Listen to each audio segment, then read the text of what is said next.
Art is too important not to share. Welcome to the Allie and Callie Artcast.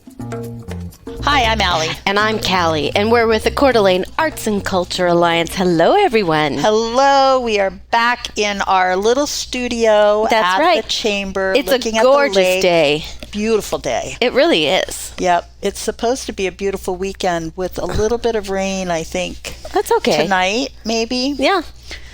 I can deal with that. That's all right. It's supposed to be beautiful in Revelstoke. That's right. This is our trip to Canada.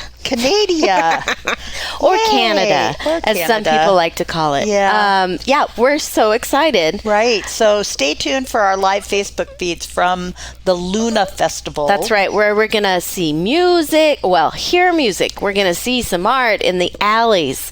Yes. With Allie and Callie in the alleys. Allie and Callie in the alley. With the galleries.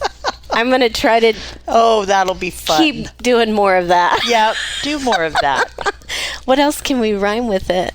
We're going to we'll have to keep working on it. Yeah, we'll keep working on it. We'll so do that. Stay tuned for that. That'll be fun. So I'm excited I haven't been to Canada in years, so it's going to be fun. And you've been there, of course, because your daughter lives up there. Right. But I think it's going to be beautiful. And it is the most beautiful drive I think I have ever taken in my entire life. So Allie and Callie on the road. Yeah, it's on the road with Allie and Callie. On the road again. It's on the road again. I just can't wait to get on the road again. There you go. Okay. Anyway. Well, it's going to be a beautiful weekend here in Coeur d'Alene also. So yes, and a lot going on this weekend, I understand. Good. Everybody get out there. Enjoy this beautiful September weather. It is still September. Oh, and Max Daniels That's right, from New Jack City. Yes, he's having a big concert. I am so bummed we're going to miss that. Yeah, we're going to miss that one. But we'll make the next one. Yeah, we will, definitely. Yeah. Well, our guest today is someone who I'm very excited about because we hired her at the beginning of the year. Yes. And that meant that I did not have to do my job all by myself anymore. That's right. Which I love. So our guest is Abby Light, Hello. the Arts and Culture Alliance's program coordinator. Hello. Thanks for having me, guys. Absolutely. We're so glad to have you here, and we're so glad that you joined us with the Arts and Culture Alliance. We couldn't do it without you. Exactly. I mean, Allie was doing it all by herself, with the board members. With the help of Callie, mostly. And Kristen and a few others. But it's so nice to have new, fresh, innovative ideas from someone of your caliber. Right. So tell us about yourself. What's your background? Where are you from originally? Let me tell you. So I'm a local gal, born in Seattle, but raised here in CDA. And then I went on down to the University of Idaho and got my BFA in studio art and design. And I specialized in painting there. And it was there that I actually met my now husband, Mike. We had a shared class together, and that eventually brought me up to Calgary, Alberta, where I was living for about the last decade. So background in art, I've always loved art. I've always been just desperate for alone time in my bedroom, doodling and drawing and making weird comics. And I've just always loved art, and as a way to kind of build my own little special world. And being in college really opened up my eyes to art history, and I developed a big passion for that. And that kind of has led me here ultimately. Because of my love of visual art and learning about art and the art other people make, has just really always led me down the path of, I guess, creativity and wanting to explore what that means in like small town communities, especially. And after graduating, I worked many different jobs in Calgary. I was at a vintage shop. I was nannying for a while, doing the classic waiting for my visa to arrive. Oh, yeah. Oh, right. Yes, right. The stories of the nanny. And then eventually I got an amazing job at a museum in Calgary, the Glenbow Museum. And that was a major life career transformation for me. Because I got to be an educator at the museum. And that was huge. And it was a big learning experience. And I was also a program developer there. So I got to really dig in to the programs we were doing and kind of elevate them and bring them into the new era, because some of them have been quite outdated.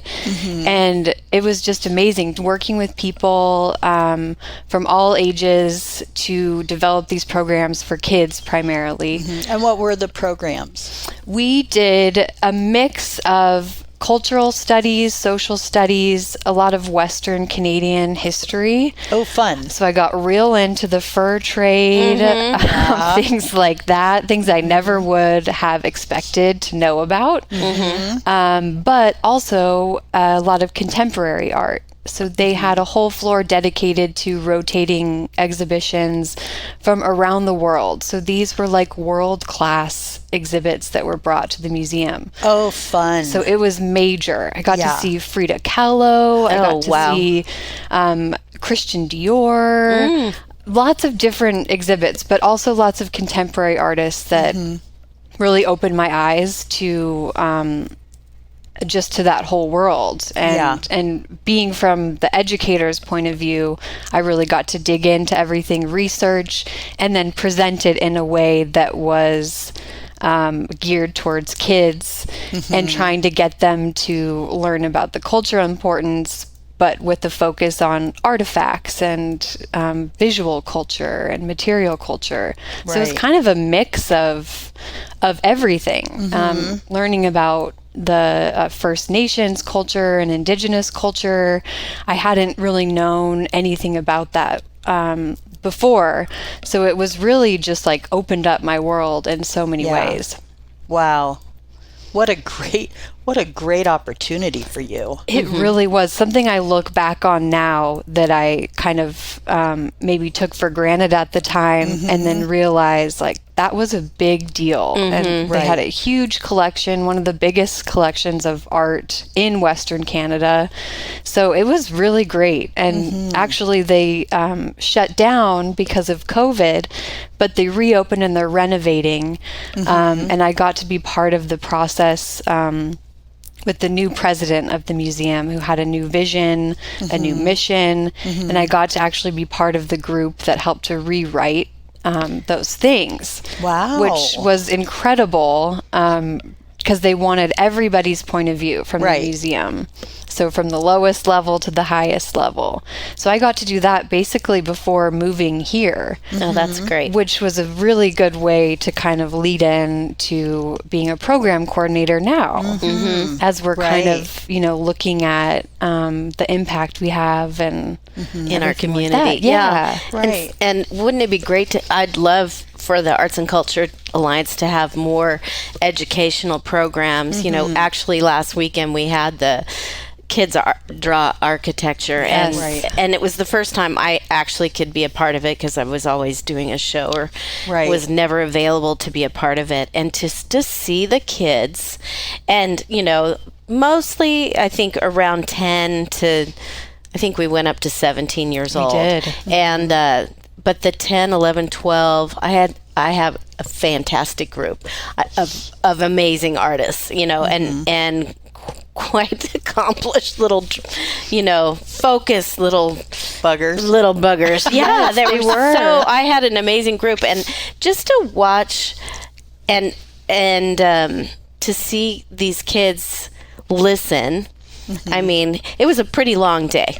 We got towards the end where there were a couple who were like, okay, let's get up and go. Yeah, right. Yes. We've reached our point. But there were a couple kids that, I mean, you could see them listening to all the architects and the architect landscape designers and just take it in and see what they started with from the first person they started with, where they go to different posts and kind of learn how to draw the landscape, and then learn how to draw the building in perspective, and watch them and really listen of like, here's a tip, use your pencil, and use your eye and try to match up the roof line with this roof, and the horizon. And watching these kids, it was kind of inspiring, where I thought, it's a little hard seeing kids kind of struggle with school and struggle with COVID,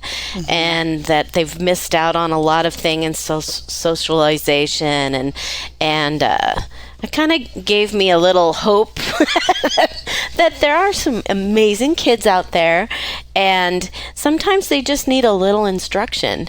And it was great to see it through the art and architecture. So I hope that we have more programs like that we can instruct the kids more about our indigenous, background in this area. It is so huge, and I don't know how well we touch upon it in this community. Absolutely. Yeah, it makes such a difference when you're there and you're actually seeing the buildings and the remains, and when you're actually there. It's like being in the museum with the artifacts again. It just gives you that like first person perspective, and you get to use all your senses really when you're learning.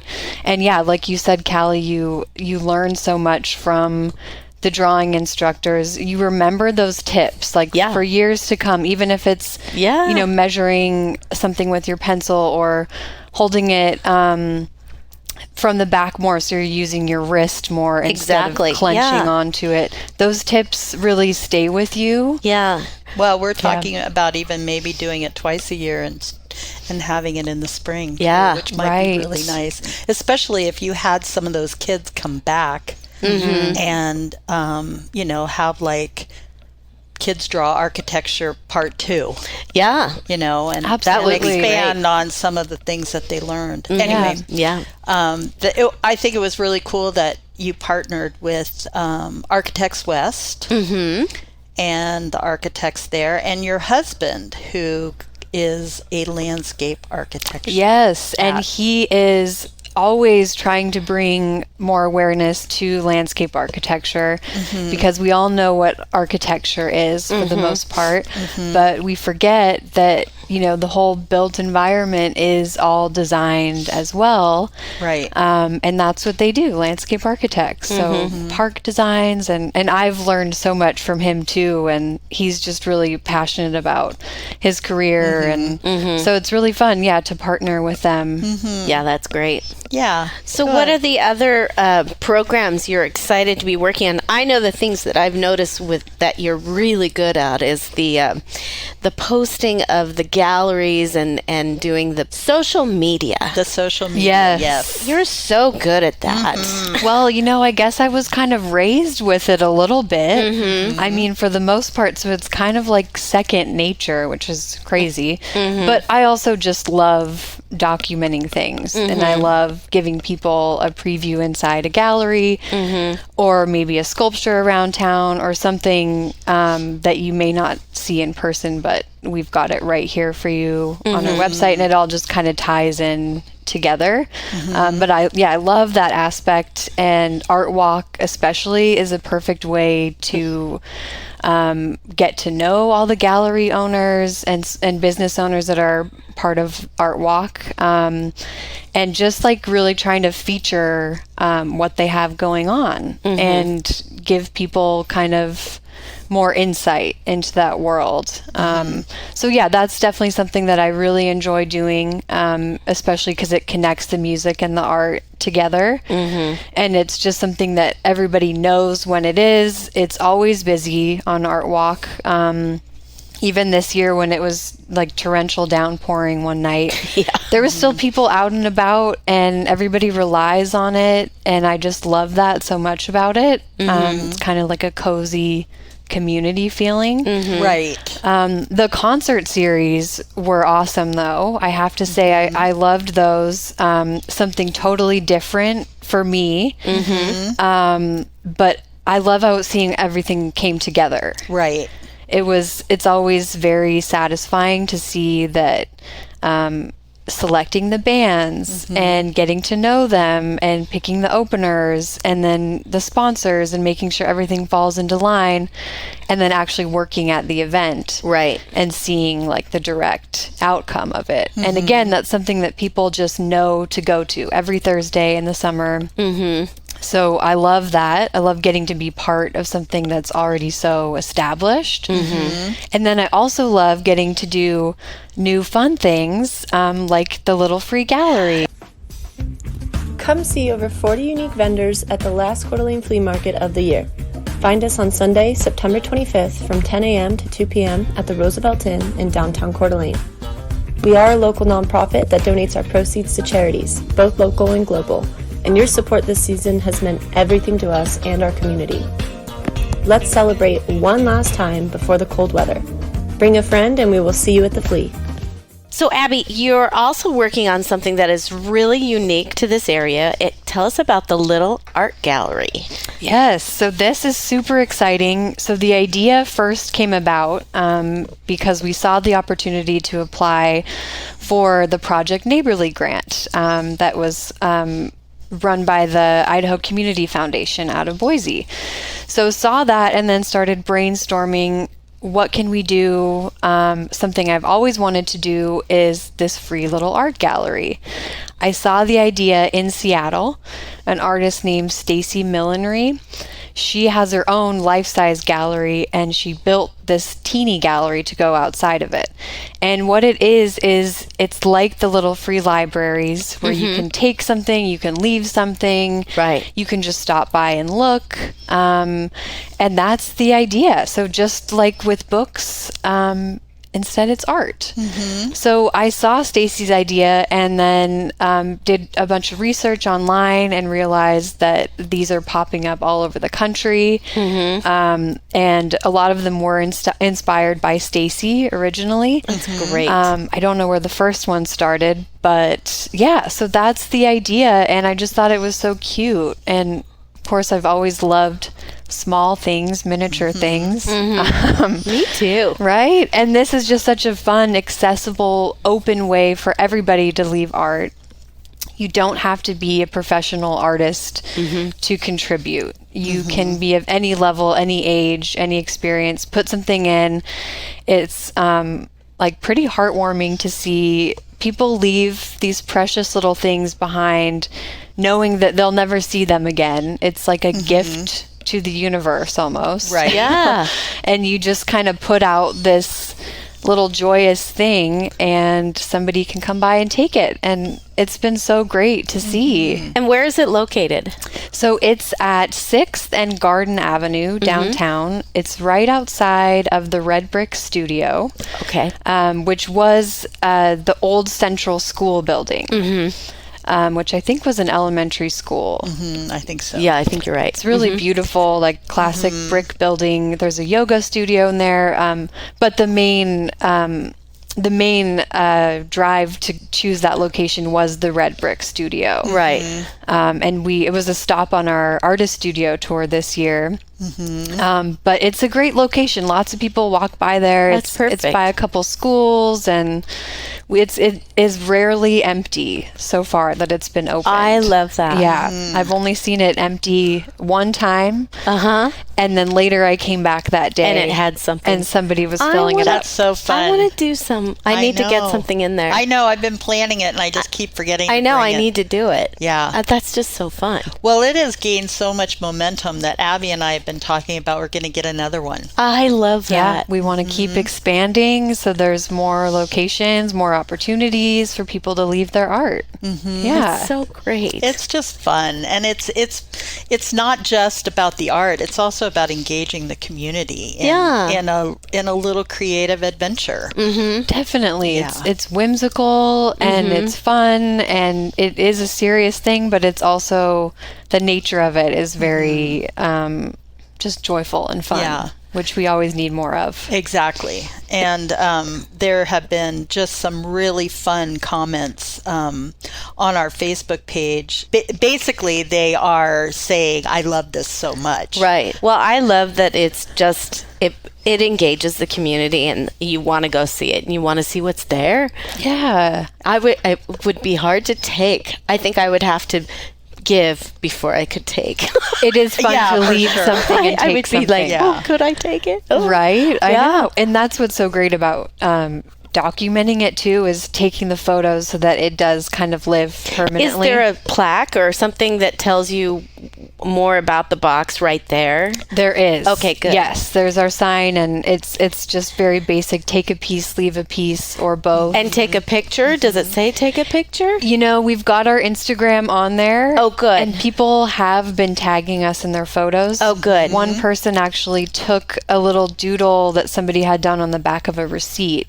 They took that and put it in a frame, and now it's hanging in their house. And then she sent me that photo. Oh, yeah. I love that. Okay, so it's yeah. This is my favorite comment. Okay. I pass this every day on my way to Shared Harvest Community Garden, and this makes me sublimely happy. Oh, see? I mean, that's come on. Yeah, how can you not? I mean, it's just a joyful little project. it's just bringing good in the world. And people have really taken ownership over it, responsibility over it, I've noticed. Yeah.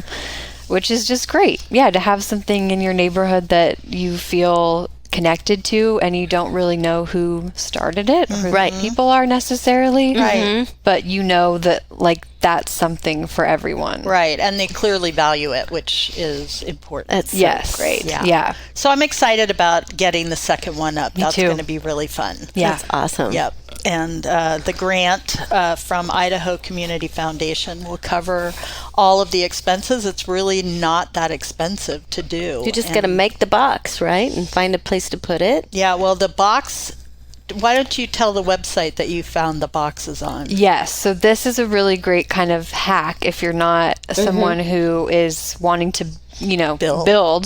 It's littlefreelibrary.org is the website. Okay. And that's the, holy grail for the Little Free Libraries. Oh, okay. But what you can do is just buy the little house and you can use it. You don't have to be a part of the Little Free Library network. So that's what we did, and it's the perfect little house. So anybody can really go on and do this. And the only kind of hitch is that it has to be on private property. So you can start one in your own front yard if you'd like. It's open to literally anyone, which is kind of a fun way to think about your own private space. Yeah. And how you can use your lawn to, open it up to others in that way, which is kind of fun. Yeah. I love it's really that. fun. Yeah. And you do your own art too. I was just going to say, I tell us do. about your art. Yeah. What inspires you? Right.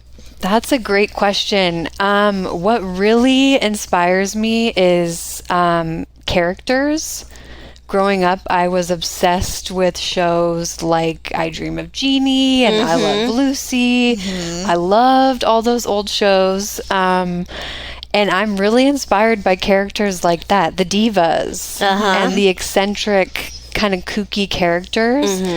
I'm also very inspired by artists that I admire from learning about in art history. I love like Henry Matisse and I love Paul Klee, and I have this kind of roster of artists that I am always inspired by. But most recently, I'm inspired by things, really playful, kind of funny things that I'm making out of paper pulp. Oh. Right. Yes. So 3-dimensional sculptures. A lot of them have little funny faces on them. And I just recently did a show where I kind of turned our living room furniture into claymation-esque pieces. So I just literally covered things like chairs and lamps, candelabras in this paper pulp and kind of created an exhibit in the gallery out of it. Oh, so fun. you could say a little Dr. Seuss, Pee-wee's Playhouse, Sesame Street vibes. Yeah, Definitely right. whimsical. Yes. Yeah, that's what I like to do. And it's very different from painting or drawing where you're working with like a flat surface. I love getting my hands in there and the tactileness of it. And it's very fast. So it's pretty immediate. And I just love that. And everything I make is always super saturated in color. And always playful. And I actually started out doing kind of big abstract landscapes, like oil kind of inner landscapes is what I would call them. And then eventually got into more like character studies, like I kind of mentioned. And I just love anything with a sense of humor. And that's kind of my style. It's a little all over the place, but if you see sort of my website or my Instagram, you can tell that there's a theme that runs throughout everything. So yeah, you can see how things kind of relate to each other. But yeah, anything that I do, it usually always has some kind of cheeky sense of humor to it, which I think the art world needs more of. Yeah, right. Not taking everything too seriously. Exactly. I agree with you on Yeah. that. And your website is abbylight.com, right? That's right. Yes. Yes. Easy to remember. Yeah, easy to remember. Plus, you're on Instagram. You do a lot on Instagram, which is something I do not do. Yeah, we're not good at it. We're I can't we're of figure the it out. age that What? Oh, we forgot to post on Instagram. Oh, you know. Dang it. I know. Dang it. It can be a lot. It Yeah. can be a lot, for sure. I just want That's anything. why we're so happy you're here, because you get it and you just do it.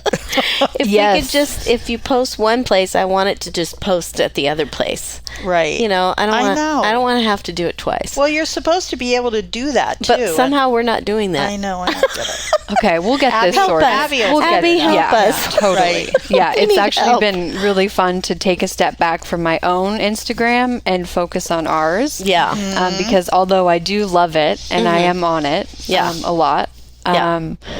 it's fun to post about what we're doing here and kind of almost separate myself a little bit, Right. Right. and focus on this, because whatever you're kind of really focused on in the moment, that's what you want to post about. Right. Right. So whenever I do get into my own studio practice, then I'll be inspired to post what I'm working on. Usually I look for artist calls here, but all over the country. That gives me something to focus on and have a goal to work towards. Yeah. Right. So that also really helps me get inspired to what I'm actually making. Right. Hey y'all, it's Jason from Tubbs Coffee Roasters. We are North Idaho's specialty coffee roaster. We are homegrown and we are local. We love coffee and we love our community, especially Allie and Callie and Artcast.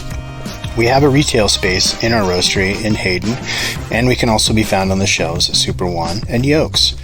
And if you like to buy coffee online, we do offer subscriptions. You can find us at tubbscoffeeroasters.com. Support arts and culture and your local roaster. That's all. So, Abby, recently you were appointed to the Coeur d'Alene Arts Commission, and you got on the Mayor's Awards in the Arts Committee, and that's coming up pretty soon. Why don't you tell us a little bit about that? Yeah, so that's been a lot of fun to plan and organize. It's going to be at the Hagedon Event Center. Beautiful space. And we're going to be presenting 4 awards. Did I say what day it was? No. October 5th. Right. And it's from 6 to 8 p.m.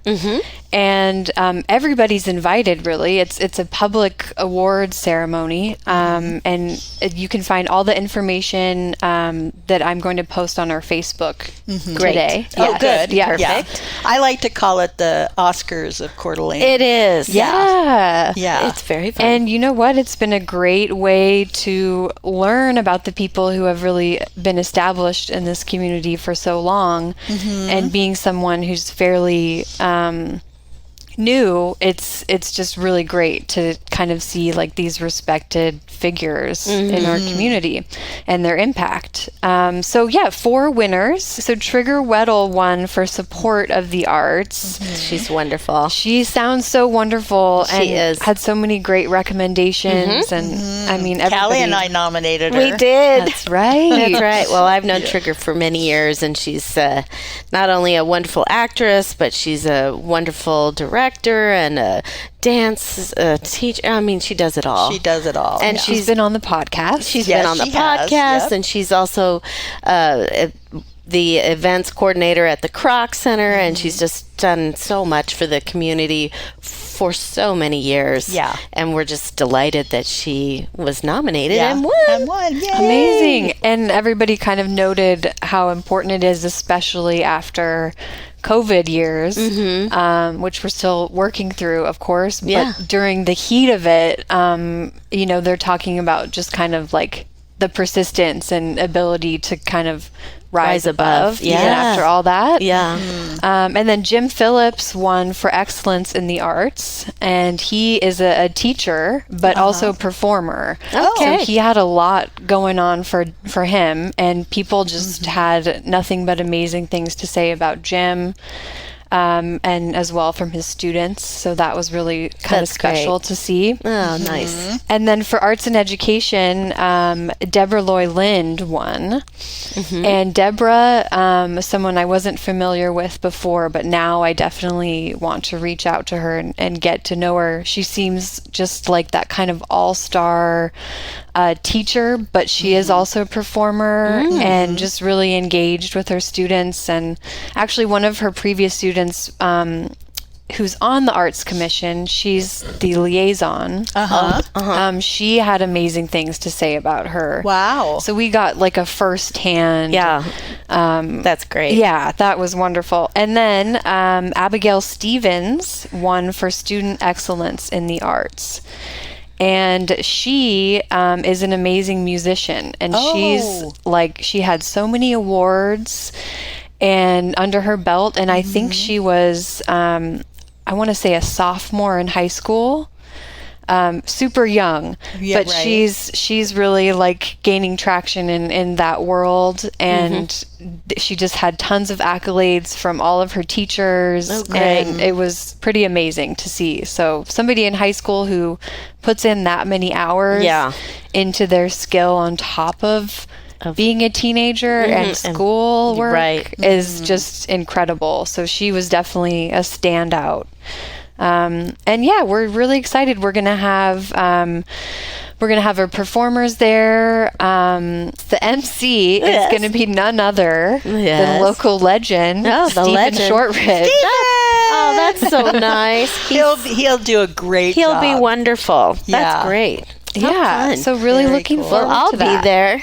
Yes. Yeah, and I You'll will be in Costa Rica. But that's okay. But if they air it live, I could watch it in Costa Rica. Oh, that's true. But I think they're just going to record it, and I'll watch it. Yeah. I think we're recording it, and I'll definitely be sure to post everything as up to date as possible on our Facebook for people. But October 5th. So mark your calendars. Yeah, I'll be there. Yeah. Sure. Be there with bells on. Yep. Callie won. Yeah, I did. Excellence in the arts I a couple did. years ago. Yeah, 2 or 3 years. I don't know. Before it was COVID. pre-COVID. Pre-COVID. I can't remember. It's so. It was the year. It was before COVID. So 2019. 2019 is what I won. That's amazing. Yeah, it was really wonderful. You've won it too, haven't you? I did in 2003. See, long time wow. And support in the arts. Support in the arts. Yes. So great. That's when I was really involved. It's quite with an Art on the honor. Edge. Right. I know. Because I will never win an Oscar, so. Hey, never say never. Well, that's true. You never know. Things can happen. It could happen. Yeah. But it is a huge honor, though. It is Yeah. a huge Sure. honor, and it's just nice. When I won, my dad and my sisters came, and it was just, it was just a great feeling, just kind of having that accolades and just kind of being able to say, thanks, Dad, thanks, Mom, thanks to everybody for supporting me. Exactly. Yeah, it's just really sweet. Yeah. Sweet. Definitely. And the mayor will be there, of course, to give a speech. Yes. So, very exciting. Yeah, it's a really, really fun event. Yeah. And it it really is an opportunity. It's the arts community really comes out for it, and like Abby said, it is open to the community, the public. Anybody can come. Yeah. I mean, obviously space would be limited, so at some point, you want to get there on time for sure. Right. Yes. To get your spot. But probably the one award ceremony that was the best attended was the one that Steve Gibbs won I bet. For a lifetime achievement. That was a special award that was given to him just before he died, and he was an awesome man. Amazing. I feel really honored to have known him and been his friend. Anyway, great opportunity for the arts community. So.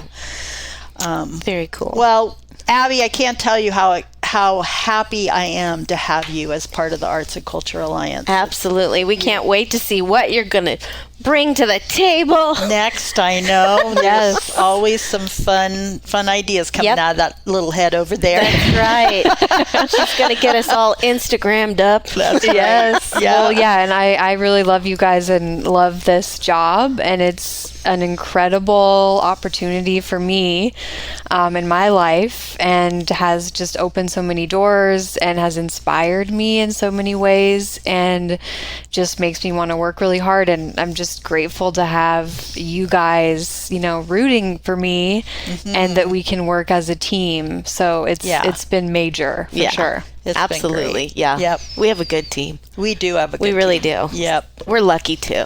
We are lucky. We are lucky. Yep. So I'm Allie. And I'm Callie, and whatever you do today, make sure it's creative. And go visit that little free art gallery and maybe take something and put something in there. Yeah. Make some art. The Allie and Callie Artcast is a program of the Coeur d'Alene Arts and Culture Alliance and is sponsored by NIA, North Idaho Alliance, a woman-based leadership organization designed to inspire, uplift, and impact your community and lives. And Tubbs Coffee Roasters, globally sourced, locally roasted coffee.